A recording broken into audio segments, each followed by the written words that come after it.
दोस्तों, अभी हाल ही में तुर्की में आए भूकंप ने पूरी दुनिया में एक डर पैदा कर दिया है। हर देश के वैज्ञानिक ये जानने की कोशिश में हैं कि इस तरह का भूकंप भविष्य में कब और कहां आ सकता है। दरअसल किसी भी प्रकार की तबाही की स्थिति का यदि हमें पूर्वानुमान हो जाए तो उस तबाही को आने से रोका तो नहीं जा सकता, लेकिन नुकसान काफ़ी हद तक कम अवश्य किया जा सकता है। हालांकि भूकंप की तबाही एक सीमित क्षेत्र तक ही होती है। यदि हम पृथ्वी पर आने वाली सबसे बड़ी तबाही के सबूत खोजते हैं तो वो सबूत हमें यहाँ मिलते हैं। ये मेक्सिको में युकाटन प्रायद्वीप है। यहाँ करीब 6.5 करोड़ साल पहले एक आसमानी आफत यानी एस्ट्रॉयड गिरा था। इस एस्ट्रॉयड का प्रभाव तुर्की पर आए भूकंप की भांति एक सीमित क्षेत्र तक नहीं था, बल्कि इसके कारण पूरी पृथ्वी ही कांप गई थी और उसमें पृथ्वी पर जितने भी जीवों की प्रजातियां मौजूद थी उनमें से करीब 3/4 यानी 75% जीव मारे गए थे। ये तबाही सच में भयावह थी। इसका मुकाबला कोई भी भूकंप नहीं कर सकता, लेकिन यदि जानकारी पहले से ही हो तो एस्ट्रॉयड गिरने के नुकसान को बहुत कम तो नहीं, लेकिन एक हद तक कम जरूर किया जा सकता है।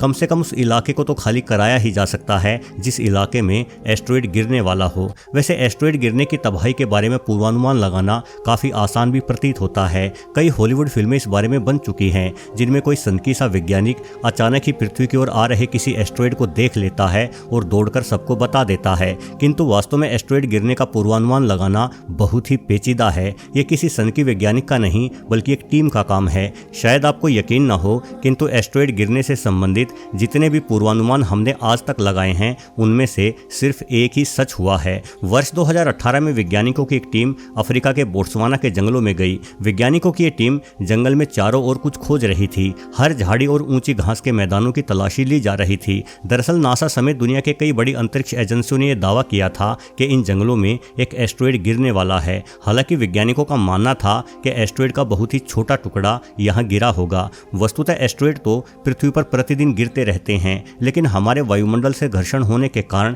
ये एस्ट्रॉयड जलकर नष्ट हो जाते हैं। वैज्ञानिकों के अनुसार हमारा वायुमंडल करीब 25 मीटर तक के एस्ट्रॉयड को पूरी तरह से जला सकता है। यदि एस्ट्रॉयड 25 मीटर से अधिक बड़ा हुआ तो पूरी तरह से नहीं जल पाएगा और उस एस्ट्रॉयड का कुछ हिस्सा पृथ्वी से जरूर टकराएगा। बोत्सवाना के जंगलों में जिस एस्ट्रॉयड के गिरने का अनुमान लगाया गया था वो भी पृथ्वी के वायुमंडल द्वारा जला सकने की क्षमता से थोड़ा अधिक बड़ा था। इसलिए वैज्ञानिकों को उम्मीद थी कि उन्हें उस एस्ट्रॉयड का कोई छोटा बचा हुआ टुकड़ा तो जरूर मिल सकेगा। बहरहाल वैज्ञानिकों की टीम जंगल में 5 दिनों तक खाक छानती रही, लेकिन उन्हें कुछ नहीं मिला। समझ में नहीं आ रहा था कि एस्ट्रॉयड को जमीन खा गई या आसमान निगल गया। वैज्ञानिक यह अंदाजा लगाने में विफल रहे कि इतने बड़े जंगल में उस एस्ट्रॉयड के गिरने का एकदम सही स्थान कौन सा होगा, बल्कि वैज्ञानिकों को तो सिर्फ ये अंदाजा था कि वो एस्ट्रॉयड यहीं कहीं 200 वर्ग किलोमीटर के दायरे में गिरा होगा। अब 200 वर्ग किलोमीटर एक बड़ा स्थान होता है। यदि तुलना की जाए तो यह इलाका भारत के कोलकाता शहर जितना बड़ा रहा होगा। यानी वैज्ञानिकों की खोज काफी मुश्किल थी, लेकिन खुशकिस्मती ने साथ दिया और वैज्ञानिकों ने एक काला एवं धूल से सना हुआ पत्थर खोज निकाला। जांच के बाद पता चला कि यह पत्थर हमारी पृथ्वी का नहीं था, बल्कि कहीं बाहर से आया था। वैज्ञानिकों के लिए एक बड़ी सफलता थी, क्योंकि उन्हें पृथ्वी पर गिरने वाले पत्थर के बारे में न सिर्फ सही पूर्वानुमान लगाया, बल्कि उसके गिरने के स्थान का अंदाजा भी काफी हद तक ठीक ही था। हालांकि इससे पहले भी एक बार वैज्ञानिकों ने पृथ्वी से गिरने वाले एस्ट्रॉयड का पूर्वानुमान लगाया था, लेकिन जहां उस एस्ट्रॉयड के गिरने की संभावना थी उस जगह पर खोज के बावजूद भी उस एस्ट्रॉयड को प्राप्त नहीं किया जा सका।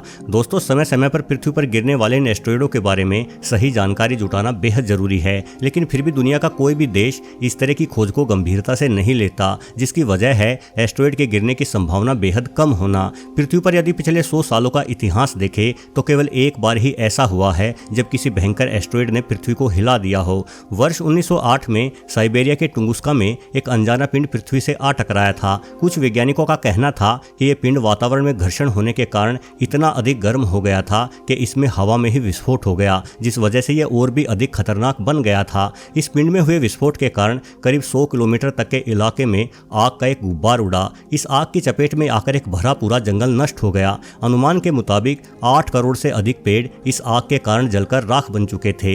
इस विस्फोट के सबूत आज तक साइबेरिया में मौजूद हैं। हालांकि जिस स्थान पर यह अंतरिक्षीय पिंड विस्फोटित हुआ था उस स्थान पर इंसानी आबादी बेहद ही कम थी, इसलिए इसमें इंसानी जान माल की हानि नहीं हुई। वैसे अनेकों जंगली जीव तो इस विस्फोट की चपेट में आकर जरूर मारे गए होंगे, लेकिन जरा कल्पना कीजिए यदि अंतरिक्षीय तबाही किसी भीड़ भाड़ वाले शहर पर गिरी होती तो क्या होता, या आज ऐसा हो जाए तो क्या हो। निश्चित रूप से करोड़ों जानें एक ही सेकंड में धुआं बनकर उड़ जाएगी। भले ही 1908 के बाद ऐसी किसी आफत को दोबारा नहीं देखा गया, लेकिन हमें किसी भी आफत से सावधान रहने की आवश्यकता जरूर है और निश्चित रूप से दुनिया भर में इस तरह के एस्टेरॉयड की खोज होनी चाहिए जो एस्टेरॉयड धरती से आने वाले भविष्य में टकरा सकते हैं। हालांकि ऐसा भी नहीं है कि हमारे द्वारा कोई कोशिश नहीं की जा रही।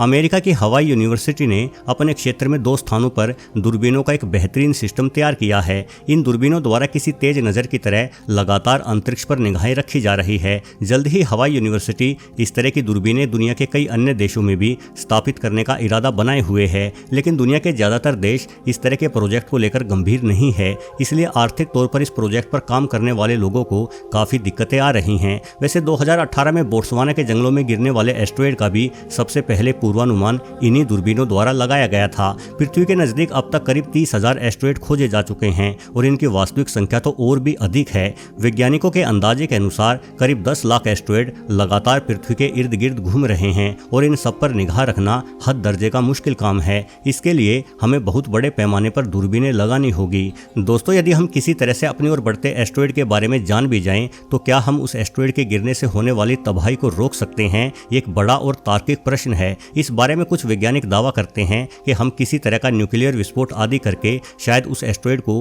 पृथ्वी पर गिरने से पहले ही नष्ट कर सकें। हालांकि ऐसा करना बड़ा मुश्किल काम है। हजारों टन भारी परमाणु बम को अंतरिक्ष में ले जाने जितनी ऊर्जा हमारे पास नहीं है।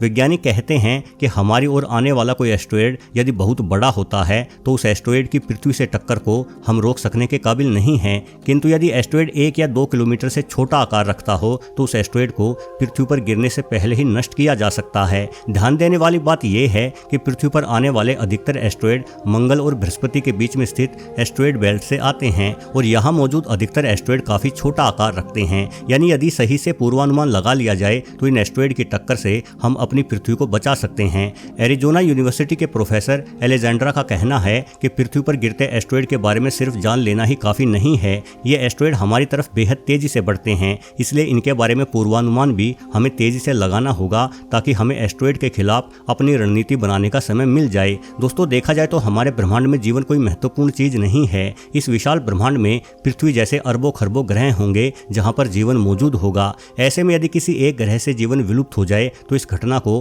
ब्रह्मांड के नजरिए से विशेष नहीं माना जा सकता। और वैसे भी एस्टेरॉयड की टक्कर का असर हमेशा के लिए नहीं रहता। यदि किसी टक्कर के कारण पृथ्वी से जीवन पूरी तरह से समाप्त भी हो जाए तो एक नए स्वरूप में जीवन फिर से खिल उठेगा, लेकिन हमारा यानी मानवों का अस्तित्व तो नहीं रहेगा। और मानव इस ब्रह्मांड के लिए एक महत्वपूर्ण प्रजाति है। हमने अपनी बुद्धिमानी से न जाने कितने आविष्कार किए हैं और आने वाले भविष्य में भी हमारी खोजें ब्रह्मांड के विस्तार को और भी बेहतर तरीके से समझ पाएगी। शायद हम बंजर और वीराने ग्रह मंगल पर भी जीवन बसा सके। यानी एक तरह से देखा जाए तो मानव इस ब्रह्मांड में मौजूद संसाधनों को बदल सकने वाली एक अति महत्वपूर्ण प्रजाति है। हमारा विनाश नई खोजों और नई सोच का विनाश होगा। हो सकता है कि ब्रह्मांड में हमसे भी अधिक समझदार प्रजाति के जीव मौजूद हों, किंतु मानवों की बुद्धिमानी भी अपने आप में बेहद कीमती है। इसलिए इसे बचाए रखने के लिए हमें अपनी ओर आते उस हर खतरे से सावधान रहना पड़ेगा जिस खतरे के कारण डायनासोर विलुप्त हो गए थे। वीडियो देखने के लिए आपका बहुत बहुत धन्यवाद।